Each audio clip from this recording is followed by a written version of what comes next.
Welcome back to part 3 of our lectures on anxiety and anxiety disorders. Today we're going to talk about specific phobia and social anxiety disorder. Individuals with specific phobia have an intense anxiety or fear about a specific object or a specific situation, and this can be virtually anything under the sun. Flying, blood, particular animals, spiders, you name it, it could become the object of a specific phobia. And in response to this anxiety that they're experiencing, they almost always will have an immediate response of anxiety, actively avoid the situation or the object, and if they cannot avoid it, they endure it with intense anxiety and fear. And the fear or anxiety that they're experiencing is out of proportion to the actual danger that that object or situation poses. Individuals with specific phobias will often recognize that their reaction is over the top, that they're overreacting. But if you ask them for an honest assessment of the danger, they still will think that they are in significant danger despite the fact that they're actually not. 75% of those who are diagnosed with a specific phobia can actually be diagnosed with at least 2, and the average number of specific phobias for those that have any is 3. And part of this is because the events generalize, and if you watch the video of Rochelle in our D2L folder, you'll see that her fear of cats is also generalized to dogs. In Asian, African, and Latin American countries, we see specific phobias in about 2 to 4% of the population. But in the United States, the 12-month prevalence is up to 9%, and the lifetime prevalence is 12%. So again, in the United States, we have far higher rates than around the world. The rates are approximately 5% in children, 16% in teenagers, and then drops down again to 3 to 5% among older adults. Women tend to have higher rates of specific phobias that involve animals, something in a natural environment, or situational specific phobias. And men and women tend to have equal gender rates of blood injection type phobia.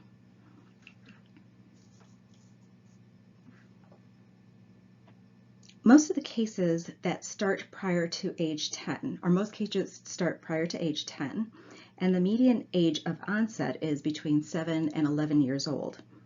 Those that persist from childhood to adulthood are unlikely to remit without treatment. Our D2L folder this week also has a video of Craig, who has social anxiety disorder. Here, individuals have a marked fear or anxiety about social situations where they believe other people will be scrutinizing them, judging them, or critiquing them.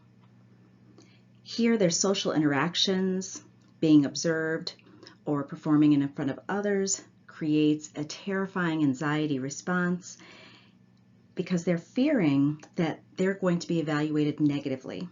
This might be that they'll be humiliated, embarrassed, rejected, or that they're going to do something that offends other people, and therefore they'll be humiliated, embarrassed, or rejected.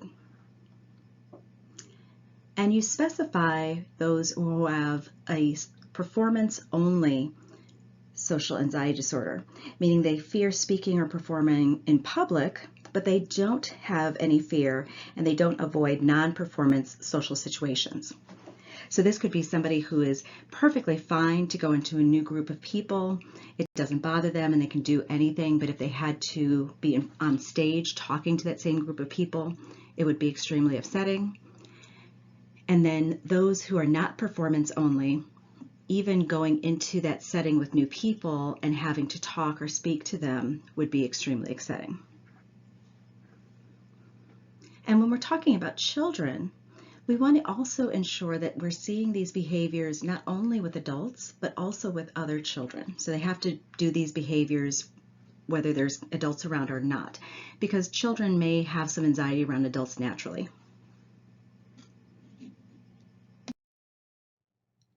The 12-month worldwide prevalence for social anxiety disorder is at a high of 2%, while the U.S. 12-month prevalence is 7%, and the lifetime rates in the U.S. are 12%. We see that the rates decrease with age, so that approximately 7% of children and adults will have social anxiety disorder, but this will decrease to anywhere from 2 to 5% among older adults. And women tend to have higher rates than men, especially in the earlier years of adolescence and young adulthood. But if we're looking at a clinical sample, we see equal or even slightly higher rates among men. And social anxiety disorder appears to look differently across gender, where women tend to have more social fears and comorbid depressive, bipolar, and anxiety disorders, while men tend to have more oppositional defiance and conduct disorder. They're more likely to use drugs and alcohol, have fears of dating and initiating romantic relationships, and they're more likely to never partner or have children. Often there's a question of how do I differentiate social anxiety disorder from specific phobia? Because potentially, depending on what their specific phobia is, it might look similar. With social anxiety disorder, if they are on their own, if there's no one around, or if they're in a group of people that they know and trust are not judging them, they can do the behavior. They don't have the anxiety and they will seem fine.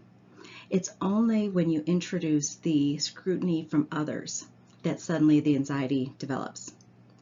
But with specific phobia, people will have that anxiety regardless of whether or not other people are around or if there's anyone there to judge them for their anxiety.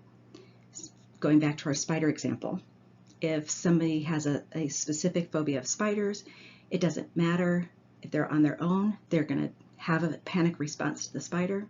If they're with their friends, they'll have that response to the spider. So it's not related to only having that fear of being scrutinized or judged. It's about the object itself.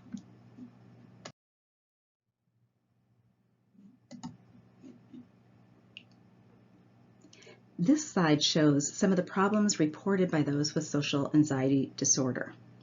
Over 50% use alcohol or tranquilizers to reduce their anxiety. 65% have avoided social events. And over 80% have avoided several different types of events out of their anxiety.